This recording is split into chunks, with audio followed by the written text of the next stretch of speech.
warahmatullahi wabarakatuh. Bismillahirrohmanirrohim. Alhamdulillahirrabbilalamin. Wabihi nasta'in wa ala umuri dunya waddin. Muhammadin wa ala alihi wa sahbihi ajma'in. Rabbi shrahli sadri wa yassirli amri wahlul 'uqdatam min lisani yafqahu qawli, amma ba'du. Anak-anakku yang berbahagia dan ayah bunda yang dirahmati Allah Subhanahu wa taala, marilah kita senantiasa memanjatkan puji dan syukur kita kehadirat Allah Subhanahu wa taala yang telah melimpahkan rahmat, taufik dan hidayahnya kepada kita semua sehingga kita dapat bertemu kembali di bulan Ramadan, bulan yang penuh berkah dan juga ampunan. Salawat serta salam selalu tercurah kepada Nabi Agung Muhammad Sallallahu Alaihi Wasallam yang senantiasa kita nantikan syafaatnya di yaumul akhir nanti. Nah, anak-anak, puasa merupakan momentum terbaik untuk kita melatih ketahanan diri dan juga kesabaran. Bagaimana tidak, seorang yang sedang melaksanakan puasa tentu saja emosinya mudah terpancing. Ya, banyak sekali godaan orang berpuasa ya.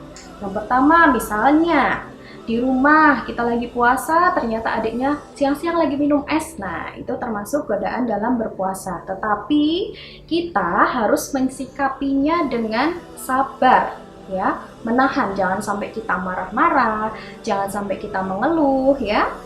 Nah, kemudian karena sejatinya manusia itu tidak pernah lepas dari cobaan ataupun ujian dari Allah Subhanahu wa taala. Nah, anak-anak, sabar itu apa sih?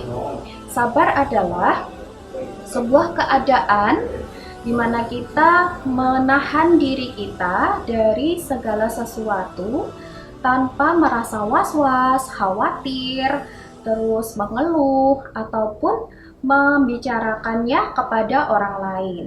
Nah, itu ya, entah itu hal yang menyedihkan ataupun membahagiakan. Oke. Selanjutnya, Imam Al-Ghazali mengelompokkan sabar ke dalam 3 kelompok. Yang pertama adalah sabar dalam menjalankan perintah-perintah Allah. Nah, sebagai contohnya di bulan Ramadan ini tentu saja kita diwajibkan untuk berpuasa. Nah, pada saat puasa tentu saja kita harus persiapan mulai dari sahur, ya, pagi-pagi meskipun kita masih sangat mengantuk, tapi kita juga harus bangun untuk persiapan sahur tanpa mengeluh ya. Nah, itu contoh anak-anak sudah melaksanakan memiliki sifat sabar. Kemudian kesabaran yang kedua adalah sabar dalam menjauhi larangan-larangan Allah.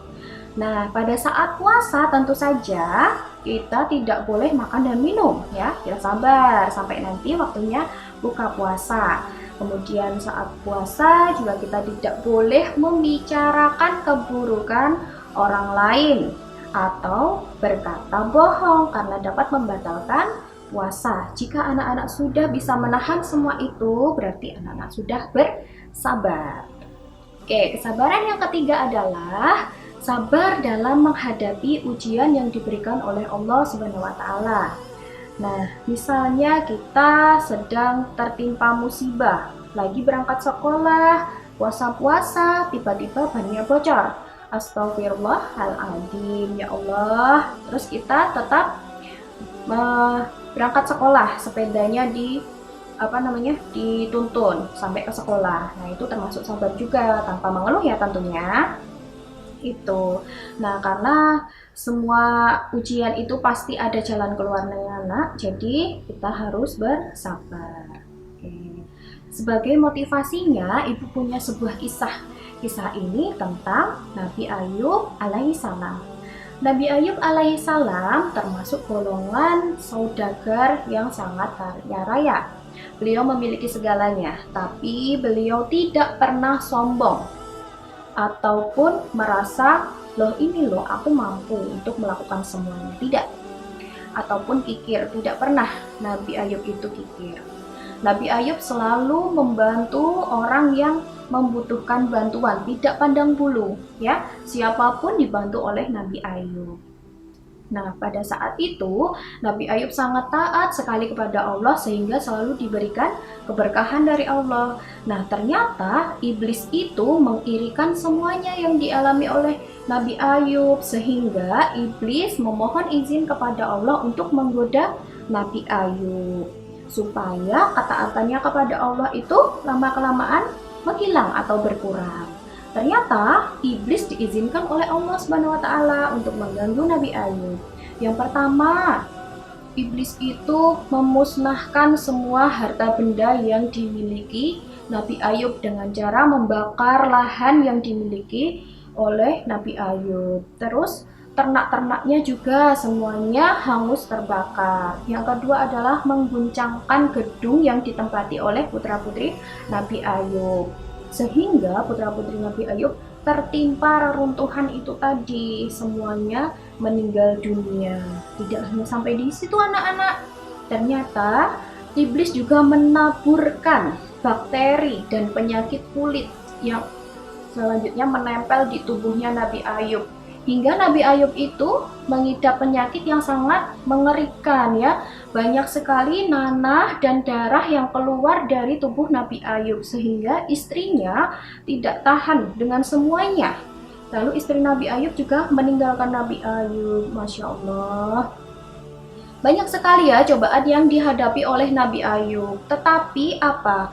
Beliau tetap sabar, tetap menjalankan perintah-perintah Allah, tetap sholat, beribadah tepat waktu, ya, tanpa mengeluh sama sekali.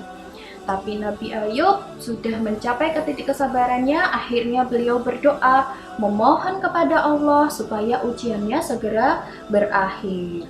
Dan tentu saja Allah Subhanahu wa taala mendengarkan doa Nabi Ayub dan juga mengabulkannya. Begitu. Luar biasa sekali ya. Nah, itulah anak-anak sedikit motivasi dalam melaksanakan kesabaran ya. Itu kisahnya Nabi Ayub. Meskipun beliau itu mendapatkan cobaan yang bertubi-tubi, tapi beliau tetap sabar dan taat kepada Allah. Begitu anak-anak yang dapat Bu Safer sampaikan, semoga bermanfaat. Banyak sekali salah dan hilaf dari tutur kata Ibu mohon maaf. Akhir kata, wassalamualaikum warahmatullahi wabarakatuh.